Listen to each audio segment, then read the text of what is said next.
আজকে আমি নিয়ে এসেছি রুই মাছের ডিমের রেসিপি।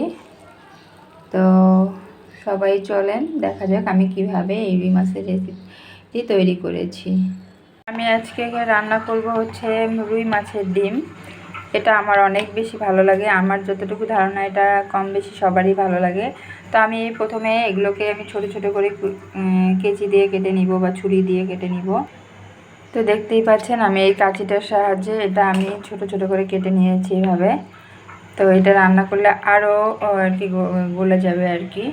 তো এরপর আমি একটা প্যান বসিয়ে দিলাম। এই প্যানটার মধ্যে আমি মাছ ভেজে নিয়েছিলাম, আমি ওটা আর ধুইনি। ওর মধ্যে আমি এখন তেলটা দিয়ে দিব।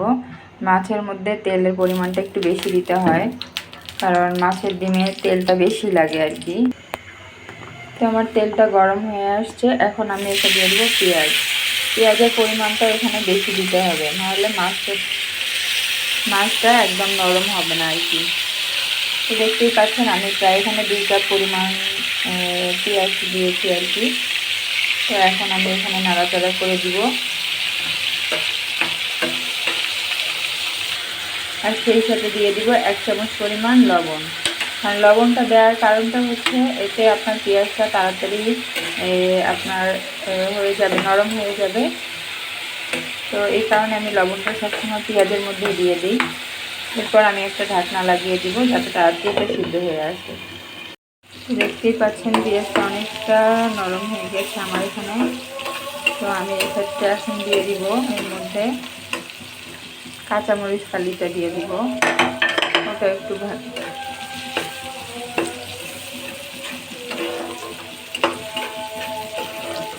আমি আরও কিছুক্ষণ ভেজে নেব, যতক্ষণ না পর্যন্ত একটা সুন্দর ব্রাউন কালার না চলে আসতেছে। তো এখানে আমি পেঁয়াজটাও সেম কুচি কুচি করে রেখেছি আর কি, মাছের ডিমে দেওয়ার জন্য। একদমই ডিমটা দিলে আর কি মাখা আসবে ভালোভাবে। তো সে কারণে আমি এখানে পেঁয়াজটাও দিয়ে দিব আর কি, সঙ্গে আলুটাও। আমার পেঁয়াজটা অলমোস্ট হয়ে গেছে, এখন আমি এখানে দিয়ে দেবো পানি।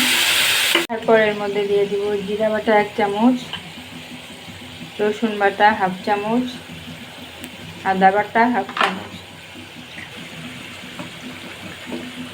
হলুদের গুঁড়া 1/2 চামচ,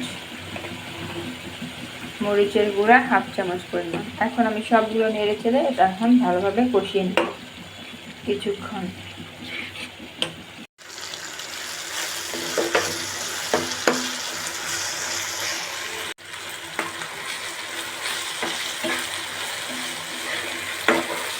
মশলাটা আমার কষানো হয়েছে, এখন আমি দিয়ে দিব এর মধ্যে মাছের ডিমগুলো।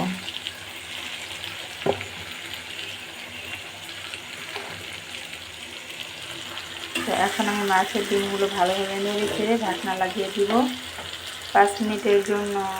আমার মাছের ডিমটা হয়ে গেছে, দেখতেই পাচ্ছেন শুকনো শুকনো হয়ে গেছে। এখন আমি এটা নামিয়ে সার্ভ করব।